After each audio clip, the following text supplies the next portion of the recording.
Hi, it's Chris Titley here, and on today's episode of Scoreboard, the podcast, I'm joined by Alex Gardner, who does take the cake for the youngest Scoreboard guest participant so far. Alex, good morning to you. Good morning, Chris. Thank you very much for having me. Looking forward to it. We're sitting here on Thursday, the 22nd of May, 2025. Alex, how's your morning been? How's your week been? And how's your 2025 started? Yeah, it's been a pretty good morning. I've been straight to the gym this morning. Did back, biceps, and core, so feeling pretty tired after that. But no, it's been a good week. Really busy, juggling things like uni, obviously all my training. It's definitely keeping me on my feet. Racing is a full-time gig. It can take a lot out of you, especially, but it's something that I enjoy, and it's all part of the challenge, part of the wave that we ride. Yes, and you are a professional Australian racing car driver. Do you want to give the listeners a bit of an understanding about where you fit in motorsport?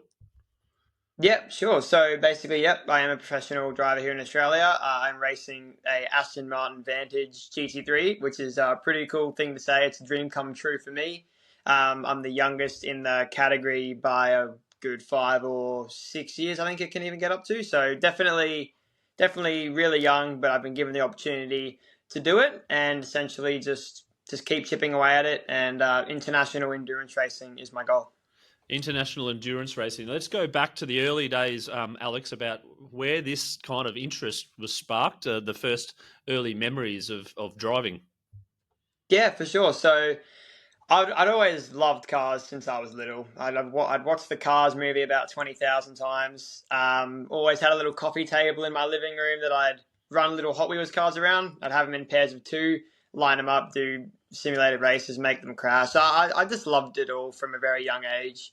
So that was what initially told myself and my family that he's got an interest in it, but it wasn't professional straight away. That wasn't our goal. They got me a go-kart for like $500 just to go have a little bash around in. And at first I was too young for it, so I just ended up driving it around my driveway. We had a little pole in the middle, so I was doing like a little oval course. But yeah, so I got a go-kart from then, and then it just took off. Really enjoyed it from the start, and then realized I was somewhat good at it, so we decided to pursue it. Yeah, the enjoyment and being good at it, I think, is a bit of a common theme of some of these athletes at the younger age, where they're like, "Oh, this is fun. Oh, I'm Hmm. pretty good. Oh, I'll continue." What is it? What about getting in the car at the time then that you thought this is fun? What are the feelings? Yeah, to be honest with you, it's just the adrenaline and the feeling of moving that quickly with other cars like right really close to you. It's really cool. It's hard to describe, to be honest. Even when you're out on your own, it just a lot of drivers say it feels like flying, and I completely agree with them because you just feel so connected with the car, so one with the car. You're in this flow state. So yeah, that's what I love about it. But yeah, more than anything, I love the feeling of winning. As any main sportsman. Yeah, no, absolutely. And the competitive nature. Are you always a bit of a competitive style person? Do you get the Scrabble board out during Cyclone Alfred and sit around and going, right, no one's going to beat me? We played some Uno for a good 5 hours. Yeah, I definitely get really competitive. It's built into my nature for sure. But I'm lucky a lot of the people I surround myself with are also really competitive, and a lot of them are racing drivers as well themselves. So, but yeah, definitely the competitive nature of my personality seeps into real life more often than not. So I'm just getting used to it. Now, as a Uno player, what type of strategy do you take? Do you hold the collect four, or do you hold your wild cards? What do you do? How do you play it? And do you wait for the reverse quite a bit at the late, or do you go early? Generally, I get the reverses done early just so I can try and get in everyone else's heads. But yeah, definitely saving the wild cards for the end games. What I find is really good. That's won me more games than I can count. Having one at the end, especially when everyone's got not many cards. If there's someone else on Uno, just give them a cheeky +4, then they aren't very happy with you. So definitely saving them's a big thing for me. You're a saver, so you're a Uno caller, and everyone's like, "Oh no, I wonder what color he's got." And you go, "Bang, wild card." That's right. Yeah, definitely like to mess with people there. There you go. Now, you're only just turned 18 a couple of months ago, and obviously, you would have been in a lot of racing prior to this, because to make the where you're at now and racing in Aston Martin's Vantage GT3s, etc. Do you want to talk about some of the balancing act as some people kicking the footy in the 14Ds, mate, on a weekend, but you're not. You're in a car or in a race, and you're going as fast as you possibly can. Do you want to talk about that challenge as a teenager? Yeah, definitely. It's a really difficult thing to manage. I think, as I touched on before, I'm also a full-time university student, so I'm there 4 days a week doing a dual degree at QUT. So I've definitely got my hands full. But yeah, you combine that with your physical training, like the gym, like I said this morning, or the simulator training. So practicing as much as I can. I like to do that for 1 or 2 hours a day at least, and then all your mental training, because that's a lot more important than what people realize. And then juggling for sponsorships also a big part of motorsport because it's very expensive, one of the most expensive ones out there. So it definitely takes up a lot of your time, but I always still find time to hang out with mates one way or another. And I've got a really good small little group. So yeah, it's been tough, but really good at the same time. A couple of things I want to talk about there is the study. Firstly, is like the plan B if it doesn't go to plan, etc. Why are you doing that, and the importance of that, and what are you studying? Yeah, well, it's not so much a plan B as it is just I just like to keep learning. So I'm studying business and industrial design, and they were my two favorite subjects at school. So obviously, yeah, it does work out to be a plan B, but that's not my vision for it. It's just I want to keep myself learning, keep my brain sharp, gaining all this knowledge. It'll help me one way or another, whether I'm racing or not. So definitely that's kind of my thought process with uni. Obviously, motorsport and racing is my priority because that's the only thing I can see myself doing for the next 20 years, hopefully longer. But yeah, if it ever comes to the point where I can juggle both, like be a racing driver and have a business where I design something like that to sell to people, that's a dream scenario as well. And then the other point you mentioned was about money. I mean, firstly, as a curious bystander, what's the Aston Martin Vantage GT3? How much would that go for? They're very, pretty pricey. It depends if you get them new or second hand, but they can be anywhere from like 600,000 anywhere to like $1 million. So it's not actually as bad as some people would think, but it is very expensive. Yep. And then to run for the season as well, it costs a lot of money. Like we're talking upwards of 300 grand for me to be in the car for all 6 races, which you think, oh geez, that's a lot for only 6 race weekends. But once you get to the track, see the car, see the team, it's like, oh, okay, here's where all the money's going. So yeah, definitely an expensive sport. It's definitely a part of it. It's gotten worse over recent years, but it's just, again, it's just something that we have to all juggle. We're all in the same boat. Yeah, and then the 6 races, the prize money pool of the teams, etc., all the payments to you, etc. How does that all work? Is it obviously based on performance? I'd imagine. So there is no prize money. There is no Yep. prize money in generally most forms of motorsport. Some categories have some little rewards for when you get pole position in qualifying, so when you're the fastest driver. But generally speaking, what this category is doing for me, the GT World Challenge Australia, is it's essentially showing manufacturers and teams that I'm good enough, because then they will sign me and pay me to then go and race. That's how Okay. that Yep. essentially Yep. works. So yeah, it's Yep. not Yep. so much like a money reward, but the things you get out of it are pretty cool. Yeah, no, and then you also touched on the mental aspect being equally as important as the physical aspect, and being so young and somewhat fearless compared to a 44-year-old that would probably, like, for me, going down a cliff or driving a car at pace, I'm like, ah, right? Hmm. But in terms of the mental capacity, like, how do you train for that, and what are you training for on the mental side of things? Yeah, I think a lot of it's just as simple as composure and being patient. Especially for me, I'm at the point in my career where I'm searching for the partners and sponsorship to get myself back on the track. But yeah, when you're on the track, it's a lot of composure, especially in the long races. You can have little things go wrong with the car, or there can be times where you're running a different strategy to another driver. Then you get heaps of people passing you. But that's your strategy. Your strategy is to be slow, save the tires, save fuel, whereas they're going 100% attack. And that, well, even though yeah, look, I'm saving here. It's not a nice feeling having cars flying past you, and just being able to withstand having someone right on your bumper, flashing their lights at you, bumping you into corners. It's just a big mental game where you just got to trust your ability, essentially stay strong, and then the results will all come from that. In an earlier podcast, I interviewed Paul Roos, who was an AFL Hall of Famer, and he said, I asked him what his traits were, and he called it his superpower of what he did to basically become a really good AFL player. I'm curious to know what your superpower is, Alex, and what people think and look at you and go, "Oh, this kid's good. He's got." Yeah. I think the main thing that I've been regarded at, even through go-karting, was just how happy I always am at the track. Like similar, like I look up to Daniel Ricciardo, Formula One driver, so much. He's been my favorite for years. Unfortunately, he's not racing anymore, which I'm still not happy about. But that's a topic for another day.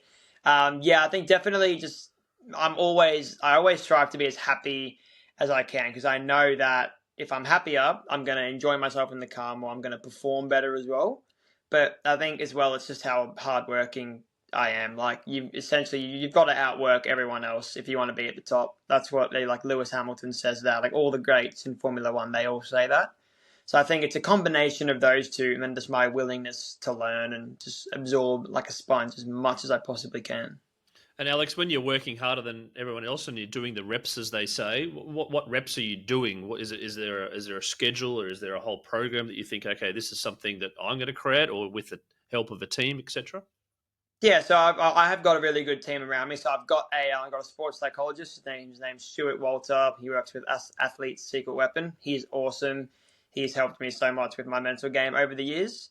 And then I also they actually sponsor me. So like there's a gym just down the road from me called Foundations Performance, and I work with Sarah Herbert and Oscar Maraquin from there. They're both incredible. So they essentially give me my gym program. So 6 days a week, one rest day, very intense stuff, mix of strength and cardio. But yeah, essentially, you just kind of play with it and just learn as much as you can while training, if that makes sense. There's not really a set, like the gym program is set, but then everything else, it's just you just kind of go with the flow, go with what's going on.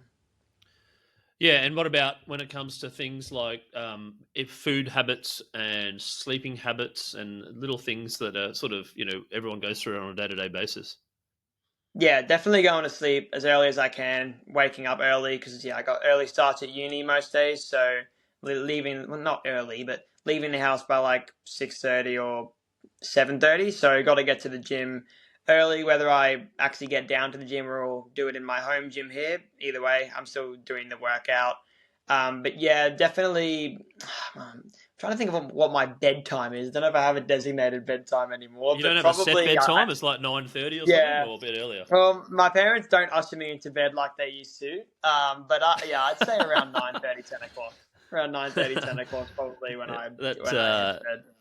that strikes home now because of my kids are 12, 10, and 8, and yes, I usher them to bedtime. So Yeah, I I feel used to like get ushered into bed a lot. when they're 18, Yeah, they'll be like, Dad, stop ushering me to bed. I'm an adult now. Yeah. So yeah, that's yeah. right. I'm pulling that card a lot at the moment. So Yeah. The 2025 schedule, what does that look like for you? And I'm not talking about your exam schedule or your assignment schedule. I'm talking about your racing schedule. yeah, so it's been tough again this year. We're struggling to get myself back on track. So I haven't actually raced this year yet. I've been in the car several times, done heaps of test days, but unfortunately, I haven't been in the car. So there's been 2 rounds so far this season. One of them was at Phillip Island in Melbourne, which is my personal favourite track. It's absolutely incredible. And then they had Sydney Motorsport Park a few weeks ago. And then the 30th of May, so a couple of weeks, not too long at all, we're racing out at Ipswich here in Queensland. It's the only Queensland race on the calendar. And then next month we got end of month, we're down in Sandown. It's a unique track. They race it at Supercars as well. And then we've got Adelaide and New Zealand towards the end of the year. So yeah, still aiming to get on track for as many of those rounds as I can. Most likely from Sandown onwards, so the final 3 rounds, and I'll potentially be going over to the US. I got invited to compete in the Radical World Finals to represent Australia, which I'm really, really excited for. But again, even though I got invited, there's a financial hit that comes with it. It's yeah, but that's from me winning my championship in 2023. So yeah, that's what it's looking like at the moment. And then there's also a potential for me to run over to Asia at the end of the year as well. It's funny doing these interviews where I speak to athletes around the sort of the more they progress and the better they become at the sport, it becomes more expensive. It's just a fascinating thing to understand as opposed to the other way around, like where you, I suppose, it's expensive to play sport, but then the better you become, the dollars just come, and you're like, hold on a second, there's a gap here somewhere. And someone, I don't know the solution, by the way. Obviously, sponsorship is, as you mentioned. What are you doing in that sense, and how are you connecting with people to say, hey, I'm out here, come with me, come on the journey? Yeah, well, I mean, essentially, it kind of is as you get better, you do get more money out of it. But again, yeah, so the better you get, the teams start looking at you, then they pay you to race. So there kind of is There's a that, thing at the end it of the kind of, thing, but yeah, but yeah, there's a gap in between, right? Yeah. yeah, there's a big gap in between where you've got to pay your way for several years and get into some academies and things like that. But yeah, I'm just reaching out to as many people as I can. I've got a lot of people that I'm having really good talks with. I've gotten a couple of companies on board as well. But yeah, realistically, just reaching out to as many people as I can in as many different ways as I possibly can. I think I've reached out to a good 450 companies since Christmas. So we've been hitting it pretty hard, having heaps of conversation with people. But obviously, with the way the economy is at the moment, it's been pretty tough for people to, find that extra budget to give away. But a lot of people have said, yeah, look, reach out to us again soon. We'll have something for you. So yeah, they've been really positive conversations, but yeah, things just unfortunately haven't aligned at the moment. And also in this modern day of age with digital age, you can actually get a whole lot of people following you on Instagram and other different communities and WhatsApp groups. How important is that to you now to show your story, to show the ups and downs, and be honest, I suppose, and have people that buy into you? Yeah, it's huge. It's huge. You see a lot of the drivers that have got that big sponsorship backing, they have heaps of followers. So that's what we're building up at the moment. It's been on a strong upward trajectory for a very long time. Yeah, it's hugely important, especially with everything, the way that everything is nowadays. Social media is one of the most important ways of marketing, even. Mm. So definitely building up that presence on those platforms is something which helps most drivers more than people would think. Yeah, you touched on the tour later on that you've been invited to the Radical series that you won, and you won here in Australia. You were the youngest, I believe, the youngest driver to win that series at the age of 16. How did that sort of put you into the spotlight? And was it some cameras and some people talking to you, and you're like, oh, hold on, I'm just a grade 10, grade 11 student. Yeah, that's essentially how it was. To be fair, yeah. So I'm still with the same team that I was with when I raced the Radicals. So I'm their junior development driver. So the team's called Valente Rosso. They're based in Sydney. But yeah, essentially, it definitely got me a lot of eyes, and the team was then able to talk to manufacturers about me, like obviously Aston Martin being one of them. I've had talks with like Corvette and everything like that as well. So we've had talks with heaps of people, which is really cool. Definitely did get the eyes on me for sure. And then when I jumped straight into the GTs the next year, everyone was really curious as to how I did. And I think I did. I think I did pretty well. Everyone was really shocked about how I was able to handle the car. But yeah, definitely winning it so young. I was young. Yeah, as you say, youngest driver to win a race and championship in world history. So that's really cool. It wasn't just national history. So, and I didn't actually know that until like halfway through the season when I'd already won a couple of races. I looked it up and I'm like, oh, I didn't even realize. And as you say, I'm just a kid racing here. Yeah. So yeah, I won 9 out of the 12 races that year, and it probably would have been 10, but just a couple of mechanical things that hit you pretty hard. Yeah, phenomenal year though, phenomenal. And in another podcast I've spoken to, one was Jared Lyons, the former AFL player, and he talked about Chris Fagan as a coach of the Brisbane Lions. And Chris Fagan said, you either win or you learn. Now, you won that race, and you're not going to win every race, and you haven't won every race. What do you take out of races that you don't win, and how do you learn from that? Because you did say learning is one of your underlying values and principles, and that is why you're studying at university, you continue to learn. But how are you absorbing the learning, I suppose, and what do you, when people say, I should do this, should do that, lots of noise and voices, how do you manage all that? Yeah, I mean, I think I don't just learn when I lose. I learn when I win as well, because there's always things you can do better. Even if you win the race, there's always things you can look at that you do better. So generally speaking, I always look into my, like, obviously, almost obvious one's my driving. I've got the team's co-owner. His name's Josh Hunt. He's my, like, essentially mentor, manager. He's been awesome in me for my career. But yeah, essentially just learning every little bit that I can, whether it be car setup or just the way that I was driving. But it's also good, yeah, on the races that I don't win, I look at small little decisions that I could have made that might have gotten me a couple further places up. Um, so yeah, definitely learning all the time. Even when I win, there's always still things you can learn. Like it's never perfect. Like some people say, "Oh, yeah, you drove the perfect race," and I'm like, "No, I didn't. I locked up a brake into one of the corners, or something little like that over an hour race. You still can do better." So yeah, just picking away at everything. Are you a perfectionist per se around the fact that if you don't deliver on what you're in your head think that you deliver doesn't happen, that you sort of beat yourself up and you're like, "Ugh," your head's a bit down and the body language drops a little bit? I definitely don't beat myself up over it. As you say, one of my strengths is that I am always happy and upbeat. So I don't necessarily let it tear me down, but yeah, a bit of a perfectionist in the way that I just always want to put my best foot forward. Always want to make sure that I drive a good race, show everyone that I can do it, because you don't know how many chances you're going to have in motorsport. One minute you can have a drive, then the next minute you don't. Like it's really last minute and really cutthroat.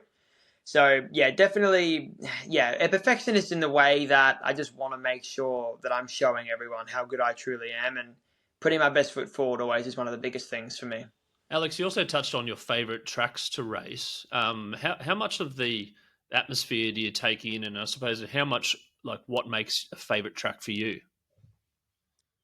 Yeah, I think to be honest, it's just how the tracks like flow, how they feel to drive is a big thing. So I've actually driven this Sepang Formula One circuit in Malaysia. I drove that when I competed in the Ferrari Driver Academy in 2022. That was probably my favorite track. As much as I said Phillip Island was, it probably Phillip Island's the favorite one that I've raced on. Yeah. But yeah, essentially Phillip Island, you going down the straight, you got the ocean there. You can see the ocean, you can smell all the ocean water. That's a big thing for me because I love the ocean as well. I do a lot of water sports. But yeah, just the track feels good to drive. It feels comfortable. It feels fast. That's what makes it for me. And when you're feeling good and you're going into a race and you're fully prepared, but then there comes a moment where it becomes a little bit high pressure. It becomes like, the big moments, as Sandy Brodella, a former guest, said, the big moments, and she now thrives on them. How are you with the big moments? Are you a thriver right now, or are you like, I haven't had this before, this is a little bit, I just have to improvise a little bit? Yeah, well, certainly I haven't really had many of those before. I've had a couple, but like, yeah, I love them because you always think, oh, I'm going to get something really cool out of this. So yeah, I don't really get scared or worried so much. I just go, oh, yep, this is going to be really good. I know what I can do with this kind of a deal. Um, so yeah, the big moments in motorsports definitely, it's what everyone watches for, and it's not really what we drive for as drivers. We just love it either way. But yeah, certainly I love the big moments, as I'm sure most other drivers would as well. Do you get nervous before a race? Yeah, if anyone says they don't get nervous, they're either lying or they just don't care enough about the sport. Definitely, because you got to take that appreciation of what we're about to do. You're going into a car that goes to 290 kilometers an hour, banging wheels with people. It is fast and hard stuff. So for sure, you get nervous, but you don't let it drag you down. You use it. Deep breaths, visualize what you're going to do at the start. That's one of the big things for me is visualizing a lap. But yeah, definitely get nervous. Any driver will get nervous, and as I say, if they don't, they're lying. And then what about superstitions?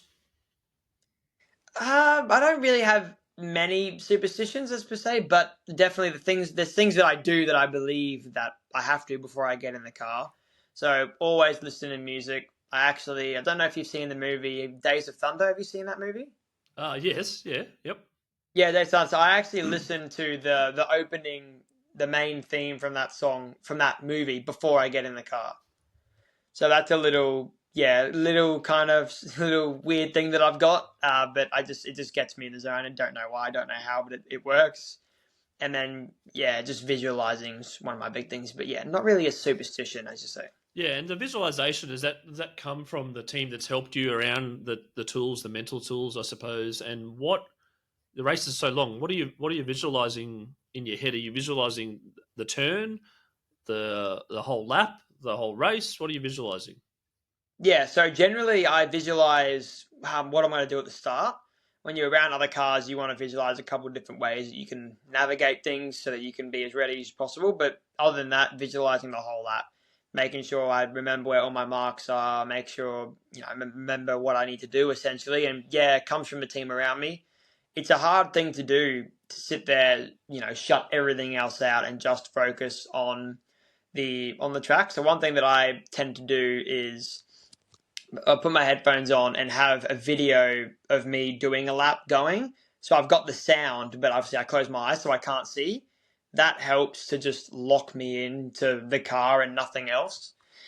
But yeah, it definitely comes from the team around me. And yeah, it's a full lap essentially. A full lap. And do you watch the races that you've raced in quite a lot? Like, is there something which you kind of look back? I mean, I listen to my old podcasts and I go, oh, that was, I've improved a lot from that. But it's not something I do constantly. What about you? Do you go back and watch the footage? Yeah, definitely. So at the end of every race, we have end of every session, we have a debrief of the team. So yeah, always looking at video, always looking at data, always seeing what you can do better, seeing what you did well is a big thing as well. So yeah, definitely. And even when I'm at home, sometimes I just watch it back because it's good to keep your mind fresh of what things you need to work on are. Because yeah, it's definitely one of, if not the biggest part of the driving component. Do you watch your wins more than your losses? Not necessarily, to be honest. I just watch them all, Yep. honestly. Obviously, I enjoy watching the ones where I win more because I'm like, oh, remember the feeling crossing the line, that feeling that goes through you, like goosebumps or that kind of thing. But you probably get more out of watching the ones where you don't. As I said before, you learn more out of the ones that you lose. So similar thing there. You definitely get more out of watching the ones that you lost. We talked about 2025, but let's talk about the bigger like goals, I suppose. Are you a goal setter per se, or are you sort of running in the dark somewhat, but knowing where the path might end up? Is there something that is chipping away at the back of your brain, the big, hairy, audacious goal? Yeah, so yeah, definitely a goal setter. Definitely got goals. I want to compete in the Le Mans 24 hour. That's my goal. Hopefully, being there within 5 or 6 years is the goal. It's definitely a hard thing to get to, so I'm giving myself a lot of time. Obviously, I'd love to be there tomorrow if I could, but it's one of those things where you need to have the experience to back you. Like I could end up there next year. You just don't know how it's all going to pan out. But that's my goal, is to race at Le Mans and compete in the World Endurance Championships. As I was saying before, yeah, the international endurance racing's caught my eye ever since I was about 5 years old. So I want to progress through that. Now, for the listeners out there that don't know what the international endurance racing is, can you describe what that is? Yeah. So essentially, it's races with different lengths. So obviously, the Le Mans race is 24 hours long. You've got ones like Spa, for example, that are 6 hours long. You've got 8 hours, 12 hours. And there's heaps of endurance races that aren't in that World Endurance Championship category. There's just random ones. So, for example, the Bathurst 12 hour is one that my team competed in this year, did really well, that I want to do next year. Then you got ones like the Nürburgring 24 hour, Spa 24 hours. So there's different lengths going around. But yeah, essentially you have 3 or 4 drivers per car, depending on the length of the race. And you each do stints. Stints can be anywhere from half an hour to 2.5 hours. It honestly just depends on how the team wants to run it and how you're coping as a driver. One of the big things for those endurance races is muscle cramps. A lot of drivers end up getting cramps and then they have to get out of the car. But yeah, that's essentially that's a breakdown of the endurance racing. There's a lot more strategy involved. There's a lot more cars on track and a lot more drivers. So it's more complex, I think, than what the sprint racing is, because you've just got one driver and they might come in and change tires and you go. Obviously, it's all still hugely complicated and hugely intense, but I think the endurance racing adds a whole other layer. Yeah, I was just going to talk about that endurance racing. I mean, how do you? I mean, obviously magnesium and all these other things you have to the vitamins, etc., for cramps and whatnot. Um, just lost my train of thought. Sorry about that. All good. I That is was all going to. good. That's all right. We'll give this a little bit of a few seconds, and I'll get it back again. I was in the moment talking about the endurance racing. And like magnesium, muscle No, cramps. I got it. No, I got it. Okay, yep, yeah. And Alex, you mentioned the word team a couple of times, but it's also an individual sport, and so there's individual and team. How's the balancing act going? Yeah, so as much as it is individual and team, it is still a huge team effort. I wouldn't be driving out of the pits without the mechanics. I wouldn't be able to improve without the engineers and the mentors. So while everyone sees, oh, that driver is doing really well, it's not just him. Yeah, you got the team behind you. That's one of the most important things. Having a good team that has faith in you, believes in you, and is willing to work with you is a huge, huge, huge part of it. But yeah, that's essentially really what it is. It's not just yourself, but you get most in touch with the team when you come into the pits. Like when you're on the track, at that point, it's kind of all on you, especially in the races. It is all on you. You know, you're the one driving. But then, yeah, as you come into the pits, do a drive change tires. That's where the team element comes in during the race. And then obviously the debrief is where it all happens as well. Now, Alex, I'm going to deep dive into your life a little bit. We do this thing called the scoreboard moment, which is a moment in your life which is pretty vivid. It's almost like taking a photo and you're like, I remember that so clearly. And then from that moment on, things change, or you acted differently, or did some behavioural differences, and your life's kind of sliding doors moment changed forever. What's your scoreboard moment, Alex?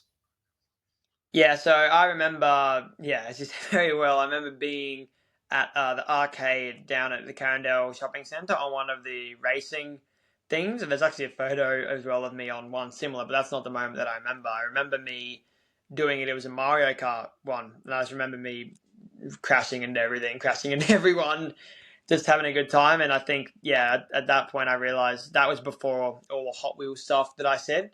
And then from that point on, that's really where I started loving cars. But yeah, that's my biggest thing that I remember. That in my mind, that's how it all started. From that point on, the passion started to really burn, and then I got in the go kart. As you say, good 5 or 4 years later. And did you jump on the Switch? Are you a good Mario Kart player per se? I see. I like to think I am. But Mm. as you say, the competitive nature seeps into that. I like to think I'm pretty good at it. Generally, I beat most of my friends that I play with. So yeah, I think I'm all right at it. I don't want to say I'm really good at it, but no, I think I'm pretty. I think Do you I'm think pretty good. there's this sort of inherent nature that you race cars for a living that you should be good at Mario Kart? And there's a bit of pressure on you to win the Mario Kart game? I don't know about pressure, but it definitely helps you for sure. There's little things that you can do in Mario Kart, like following the right driving line and everything like that, which will help you a little bit. But The obviously, lines, you okay. can, Yeah. yeah, essentially you can like throw, there's all the other stuff as well. But yeah, following the general racing line in Mario Kart's pretty good as well. So you know how if you watch Formula One, how they're all like right up close to the inside curbs, all up against the walls. That's kind of what you want to do in Mario Kart as well. And then when you get your little special thing that you can shoot out, what do you hold it? Do you go straight away? What do you do? If there's one of my mates directly in front of me, I don't hold it for a second. I straight away throw it at him. But nah, yeah, it's similar to Uno. How I kind of, if I'm in a good spot, I hold it until I need it.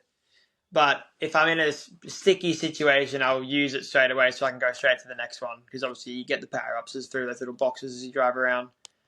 Another question that I ask is about your favourite all-time sporting moment, and this is not going to be hitting your mate in Mario Kart. Well, it might be, but there's lots to choose from. But Alex, your favourite all-time sporting moment? Yeah, I'm torn between two here to be fair, but well, probably the one that would take second would be when the Aston Martin Valkyrie, the hypercar, when they put that out on track for the first time, and I remember scrolling through and watching all the videos of how good it sounded. I remember that. I think that's one of the biggest moments that there's been in a while. But if I'd have to choose one, it'd be Formula One, 2021, the final race of the championship where Max won the championship. I think that whole year is probably one of the biggest in Formula One with the way that everything panned out. But yeah, the drama that came from that race, and I remember watching it at whatever the time was, like 1 a.m. or something, waking up my mum and dad because I was screaming. I think that's got to be the biggest one that I can think of, other than like the wins at Le Mans for all the teams and everything like that.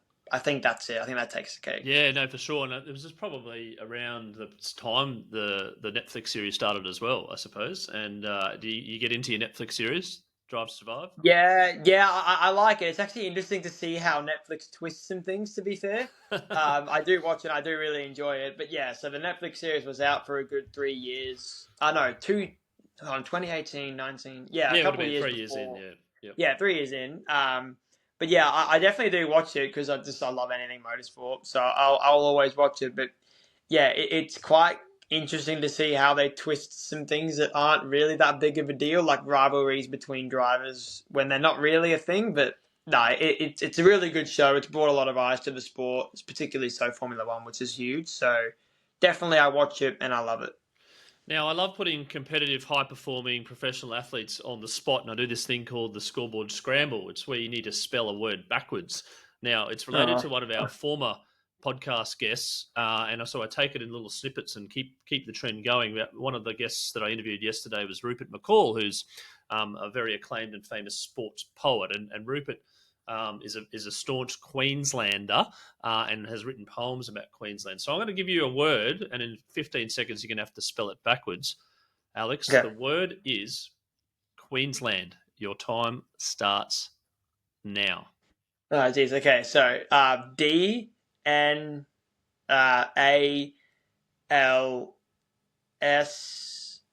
Yeah,